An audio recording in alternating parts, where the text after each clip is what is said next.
Terletak di sepanjang pesisir barat Laut Kaspia, tersembunyi di padang rumput yang disapu angin di Rusia Selatan, terdapat tanah yang tak tertandingi di benua ini. Republik Kalmikia adalah republik di Eropa yang mayoritas penduduknya beragama Buddha.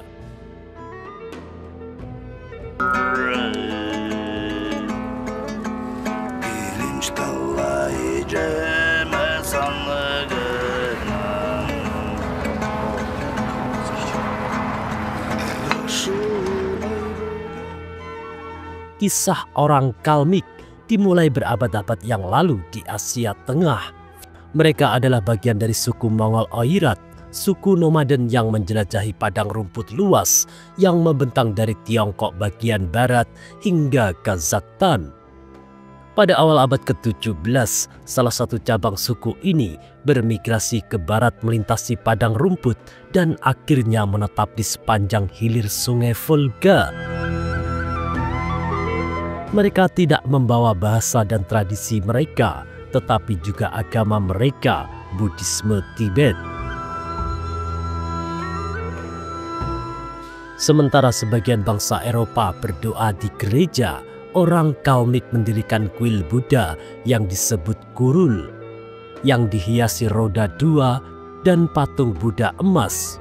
Seiring waktu, orang Kalmik membangun identitas yang berbeda sebagai satu-satunya bangsa Buddha di Eropa. Para Khan mereka berjanji setia kepada Tsar-Tsar Rusia, tetapi mereka tetap mempertahankan cara hidup nomaden mereka, mengembalakan domba dan kuda sambil memegang teguh keyakinan mereka. Лошадиная тема там звучит постоянно. И важно. Suku Kalmik secara tradisional mengembalakan domba, kuda, unta, dan sapi, berpindah secara musiman, melintasi stepa untuk mencari padang rumput yang segar. Kuda berperan penting tidak hanya untuk transportasi, tetapi juga untuk prestis budaya.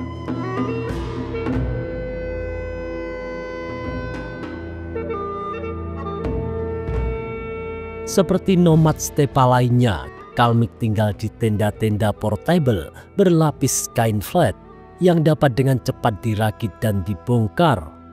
Yut ini memungkinkan mereka untuk bergerak bersama kawanan ternak dan menahan angin kencang stepa Kaspia. Pada abad ke-20 adalah tahun-tahun tidak bersahabat bagi Kalmikia. Di bawah pemerintahan Soviet, semua jenis agama ditekan. Kuil-kuil Buddha ditutup, kitab suci dibakar, dan para biksu ditangkap atau dipaksa mengungsi. Selama Perang Dunia Kedua, keadaan semakin suram. Stalin menuduh Kalmik bersekongkol dengan Nazi. Dan pada tahun 1943, seluruh penduduk Kalmik, pria, wanita, dan anak-anak dideportasi ke Serbia dan Asia Tengah. Selama lebih dari 1 dekade, tanah air mereka dikosongkan. Budaya-budaya yang telah bertahan selama berabad-abad nyaris musnah.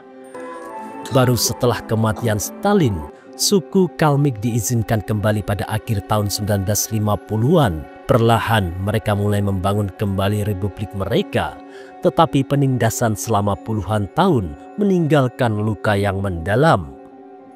Ketika Uni Soviet runtuh pada 1991, Kalmikia mengalami kelahiran kembali budaya, agama Buddha yang pernah dipaksa bersembunyi, berkembang kembali. Kuil-kuil dibangun kembali, para lama kembali, dan ajaran Buddha kembali bergema di seluruh padang rumput.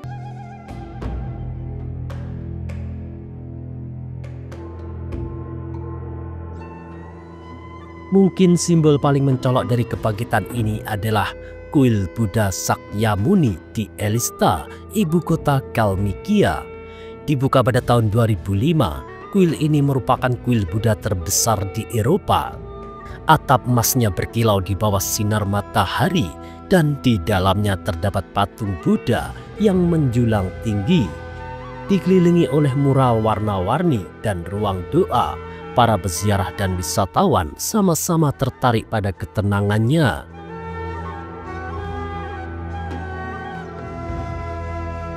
Kebangkitan ini juga telah menghubungkan Kalmykia lebih dekat dengan Tibet, Mongolia, dan komunitas Buddha lainnya di seluruh Asia. Dalai Lama sendiri telah mengunjungi Kalmykia beberapa kali, memberkati penduduknya dan memperkuat ikatan mereka dengan dunia Buddha yang lebih luas.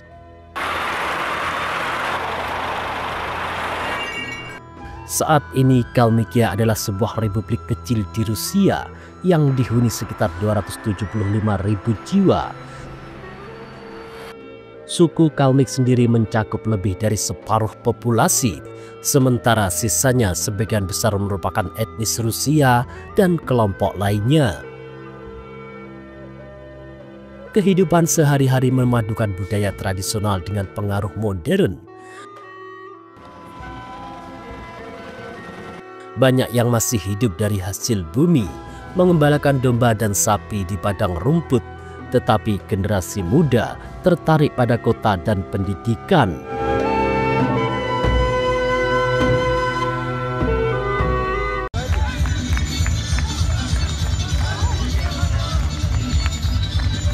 Budaya Kalmyk tetap hidup melalui musik, tarian, dan dongeng.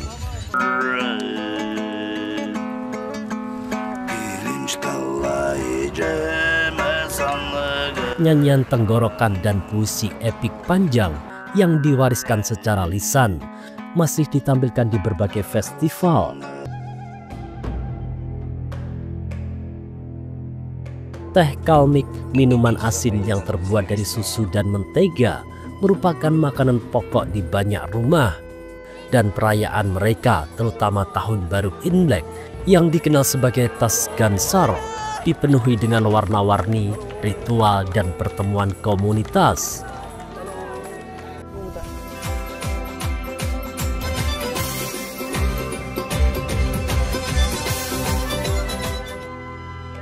Tidak seperti di beberapa wilayah Asia, di mana Buddhisme terasa jauh atau institusional, di Kalmykia, Buddhisme terjalin erat dalam kehidupan sehari-hari. Bendera doa berkibar tertiup angin di luar rumah. Keluarga mengunjungi kuil tidak hanya pada hari raya, tetapi juga untuk memohon berkah atas kelahiran, pernikahan, dan bahkan bisnis baru. Inti Buddhisme Kalmyk adalah welas asih dan ketahanan.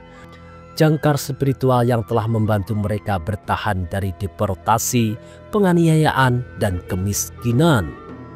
Bagi banyak pemuda Kalmyk saat ini, Buddhisme juga merupakan cara untuk menemukan kembali identitas mereka dan berhubungan kembali dengan leluhur mereka. Kisah Kalmykia luar biasa karena menantang pemahaman kita tentang Eropa. Di sini, di tepi barat Laut Kaspia, terdapat tanah tempat warisan nomaden Mongol bertemu dengan pengaruh Rusia dan tempat lantunan mantra Buddha menggema dari padang rumput. Kalmykia mungkin kecil dan sering terabaikan, tetapi ia menyimpan sejarah yang menghubungkan timur dan barat, ketahanan dan keyakinan, penderitaan dan pembaharuan. Namun warisan spiritualnya memberikan kekuatan yang unik. Kuil-kuil Buddha yang kini menghiasi landscape bukan sekedar situs keagamaan, melainkan simbol kelangsungan hidup. Kuil-kuil tersebut berdiri sebagai bukti nyata bahwa meskipun telah berjuang selama berabad-abad, orang-orang Kalmyk tetap teguh pada identitas mereka.